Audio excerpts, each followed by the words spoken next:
Simplicity is often referred to something that is rather easy to understand or do for any sort of situation. For the most part, simple things don't require many brain cells or thought processes to truly understand them. But all of that changes when we want to achieve that simplicity when it comes to something that we want to create, especially if that something you want to create is something that you want people to cherish. Ironically, in this event, wanting to achieve this kind of simplicity can turn out to be one of the most complicated things that any person can attempt. Oh, how rude of me. I didn't even introduce myself.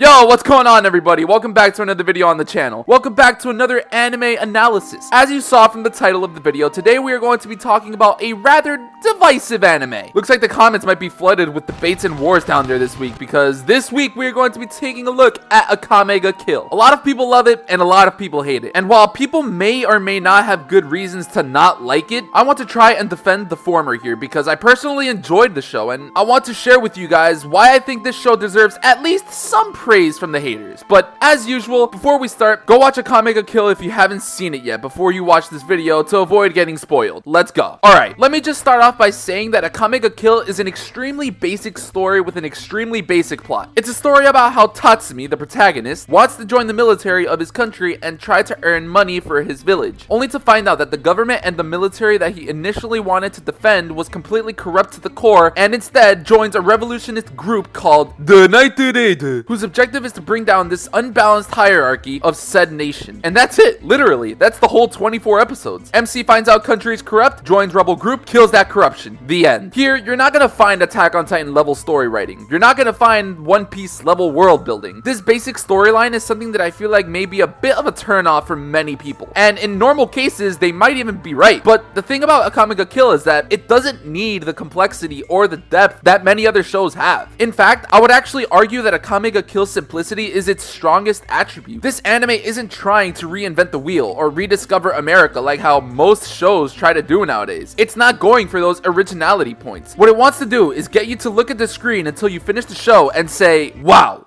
that was fun. Entertainment, people, nothing else. And it certainly entertained me. While I was watching the show, it felt like time flew so fast that by the time I finished, I thought I was in that blank room from that one SpongeBob episode. It was just a lot of fun. So how does Akame Kill achieve this entertaining simplicity? Well, they do this by connecting and intertwining a few things. Firstly, I would like to emphasize that this show has a really great cast of characters that already increased my interest while watching this show. And it wasn't just the Night Raid either. Even characters outside the Night Raid were also really freaking interesting. Even Tatsumi's friends, who got murked in the first episode, were somewhat impactful. Yay, everyone gets a good character card here. Except for you. You can fuck off to the deepest timeout corner out there. There are a lot of things to like about this set of characters, whether they're friends or enemies. One thing in particular that really catches me is that almost all the characters in the show have their own growth and development as the show moves forward. I can't think of a single character that remains the same way as the first time we met them. Again, except for you. Who told you you can get out of that well? That development, that change in their hearts, how they think from when we first meet them really hits. Just like the interactions between the characters. This point mainly pertains to the Night Raid, but even the interactions between the Jaegers were a lot of fun.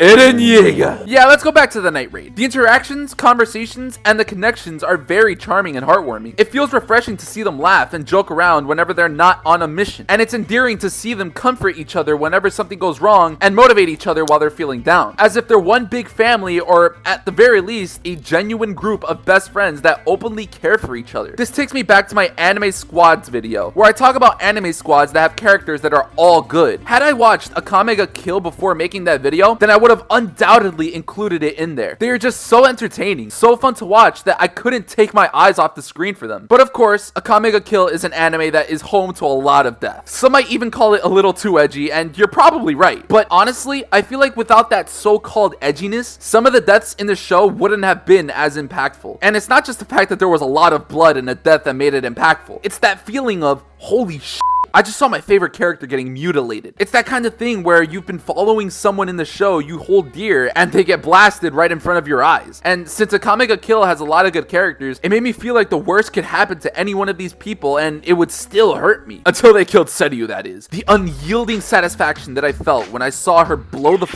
up made me feel like I was in Valhalla, I'm not kidding. But with all that being said, there aren't really any deep characters that I could think of. For the most part, they are all relatively simple. It's just that the interactions they have with each other, and the connections they create with the viewers of the show are strung so well that these characters can feel almost relatable to the viewer. And when that happens, fights in the show can feel way more intense and way more stakeful than they really are. This is another thing that I want to talk about. The fights in Akame ga Kill were also very entertaining, simply for the reason that it felt like anyone could be lost at any point, because the fights were, again, relatively simple. They were simple, but they were fun to watch, and this broadens down to the fact that the outcome of each fight was always changing. Whether it was the Night Raid that won, whether it was the Jaegers, or whether both sides suffered hard losses, it didn't matter. The outcome was almost never the same, which kept the unknown factor present in almost every fight until the very end. And speaking of the end, I want to talk about the ending of the anime. I am aware that the anime received a lot of controversy regarding the ending of the show, as it decided to go on a slightly different route than the manga by killing off all the Night Raid except for Akame and Agenda. But I have to be honest with you guys, I actually preferred this ending. I'm inclined to believe that a lot of people didn't like the anime ending simply because it wasn't the happiest of endings, but I feel like this ending just fits better. We can't forget that the Night Raid was a group that was feared. They were assassins. They killed a lot of people, so it only makes sense for all of them to disappear from the record of a nation that wanted to seek a positive and fearless life. And the two who did survive had to make huge sacrifices. Akame took on the blame for the Night Raid and left the country. Agenda stayed to build a new nation for the remaining time she was alive. Now, I'm not saying that the manga ending was bad, right? I did go back and check out the manga ending, and I did like it as well. I simply just prefer the anime ending in this case, but both endings are fine. And to give some final thoughts, Akame ga Kill was an anime that I really did enjoy, and while I'm not saying that it's up there with like my top 10 or anything, cause it's not, it definitely did teach me something. While a lot of anime are striving to make unique, complex, and out there plots with super deep stories, sometimes all you need to do to tell a good story is to keep it simple. Ladies and gentlemen, thank you for watching the video. I hope you guys enjoyed. If you did, make sure to leave a like, subscribe to the channel, and let me know down below what you think of Akame ga Kill. Also, make sure to check out my Mal account down below in the description of the video if you have any video suggestions. Peace out, you degenerates.